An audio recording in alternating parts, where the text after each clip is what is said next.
Hello everybody, welcome to Trio Planet, the YouTube channel where we talk all things media. I am one of your hosts, Azteral. I am your favourite host, Slasher. Just a bit presumptuous. And today we are reviewing The Bad Batch, episode number 11, titled Metamorphosis.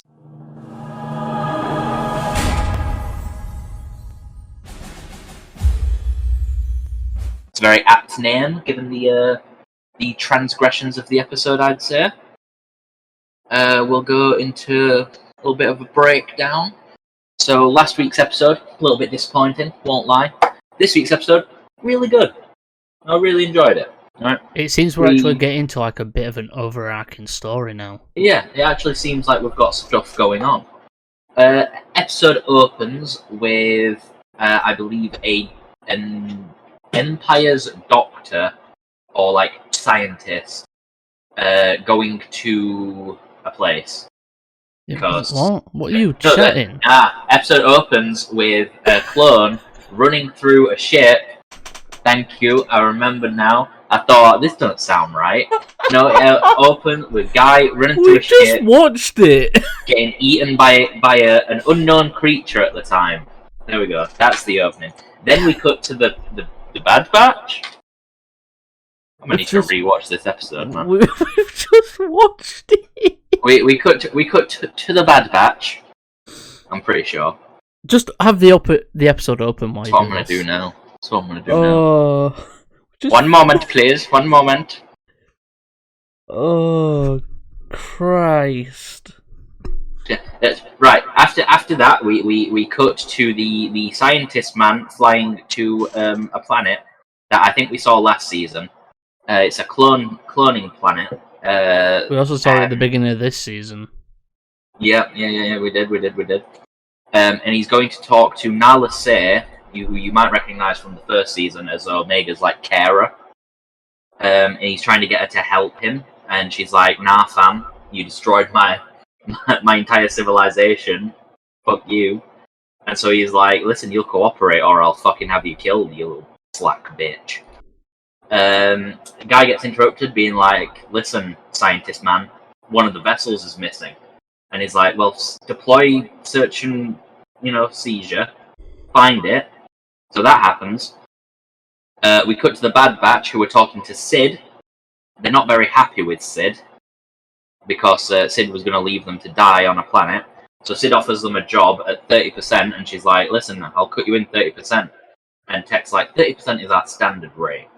And so it goes up to 35, and then 40, and then they're like, "Fine, 40%." Yeah, but Wrecker and Omega were the ones who were like smiling at each one, and then you had Echo and Hunter weren't fucking having it. So they decide they're going to go for it. They fly to the planet where the ship has been reported.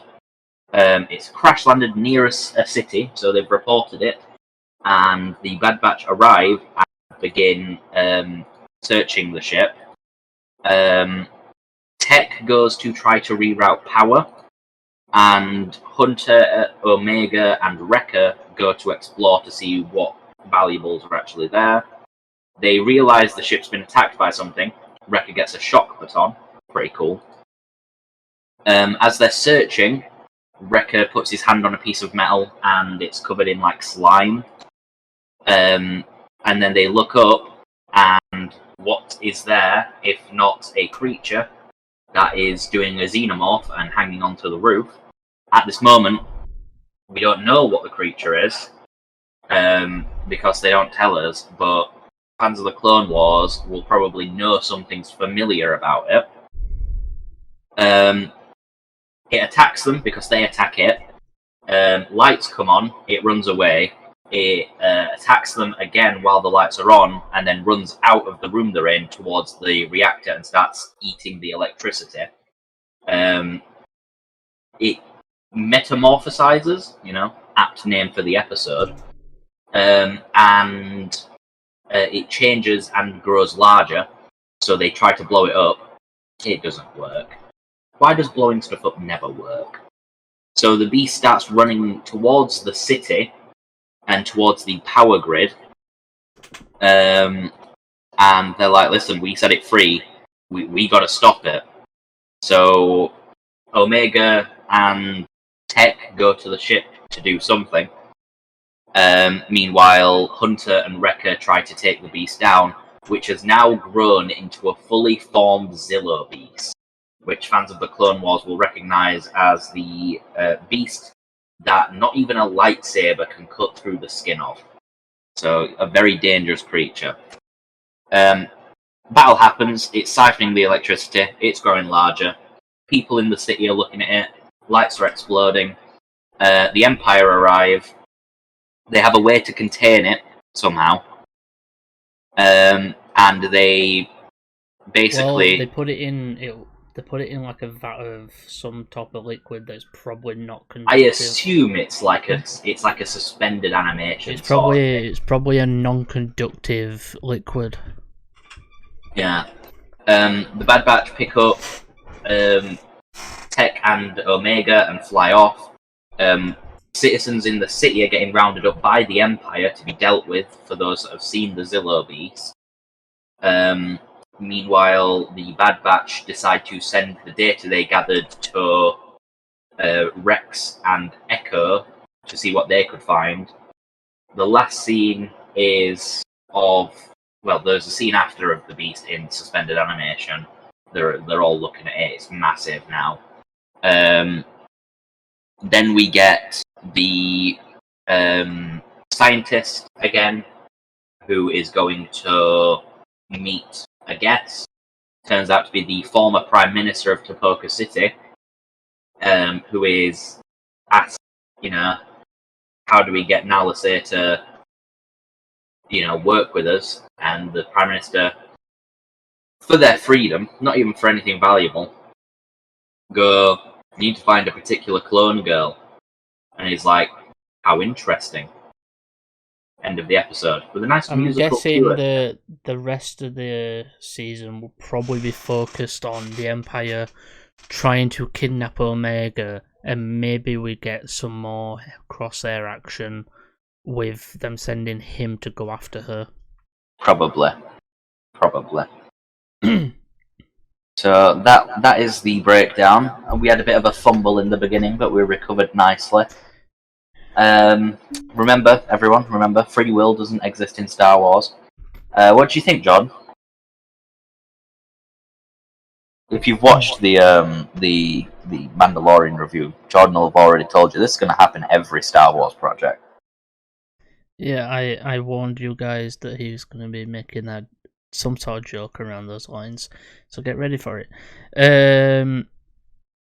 So I think this season so far it's been like a mountain where it's been up and down, up and down, up and down, up and down. But this episode, I think I really enjoyed it. It seems to be we've got probably most of the filler out of the way, so now we're getting into the nitty-gritty of actually a full story with how this ended. So I'm actually excited to see where this goes. I'm hoping that either Crosshair will be the one who has to hunt Omega down, and basically maybe she, I don't know, is saved by Crosshair at one point, or Crosshair does kidnap her but then decides on saving her instead. I don't know. Anything could happen. It's fucking Star Wars. Anything really could happen. So, really, I don't know what else could happen. But I think this episode was really cool. It's a little slice of what's to come. And obviously, yeah, the whole story behind that creature from what happened. Obviously, Palpatine had the creature cloned back when he was merely a Chancellor, when he was just the Chancellor of the Republic, so on Coruscant. So he obviously was just the Chancellor back then, and now he's Emperor. so he's kept the creature and it got out. But yeah, I'd say it's in a vat of non-conductive liquid that's also suspended animation, maybe. So I don't know. I like the episode for what it was. Rating one of my favorite things about it is my favorite episode of Clone Wars is the Zillo Beast episode. Yeah. And my favorite episode of the Bad Batch so far is also the Zillo Beast episode. I think the Zillo Beast is just like the best thing for animation. Yeah, I think I don't know what else. I'm gonna give this episode a 9. Ooh, that's pretty high. I like this episode. I thought it was really good. What about you? Thoughts on rating? I agree with many points raised. I think finally we're reaching a point where it's going to be, acceptable. It's not going to be too disconnected because they're going to be figuring out what the Empire's plans are with the Zillo Beast and all of that sort of stuff. So I'm now happy that now that the Mandalorian's out, it seems like they're pushing story with Bad Batch a bit more. As for rating, I think I'm going to go with like 8.5. It was far better than last week's episode. Way better than the episode before that. Not as good as the episode before that one. Truth and Consequence is still the best episode of the season, I think.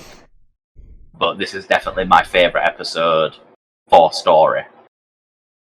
So, yeah, that is basically... Right, so now we've seen Mando. Which show do you think is going to win out of our Star Wars shows? Probably Mando. Yeah. I think live action shows have got an edge on animation. Yeah. I think Mando's able to do a lot more with their story that animation isn't. Yeah, true. But yeah, I think that's it. Okay. Well, I hope that everyone did enjoy this video. If you did, make sure to like, subscribe, leave a comment, all that garbage that YouTube has asked you to do. I'm getting good at these outro things. Right. If you've got differing opinions on the episode, if you thought it was hot garbage, make sure to go to Star Wars Theory's channel and leave him a comment. I'm done being subtle about it now, Jordan. Had enough. Yeah, if you did enjoy the episode though, do leave a comment for us. We like positivity around here, unless it's from Star Wars. Fucking shut up! I've been one of your hosts, Azteral. I've been unluckily your other host, Slasher, and I am sorry for his behaviour. I cannot. And until next time, we don't have an outro for this one because we can't say this is the way. Roger. I guess. Roger. Okay. We need to figure out a catchphrase for this one. Yeah. Hey, bye everybody. Forget 1,000 things every day, pal. Make sure this is one of them. It's over, Anakin!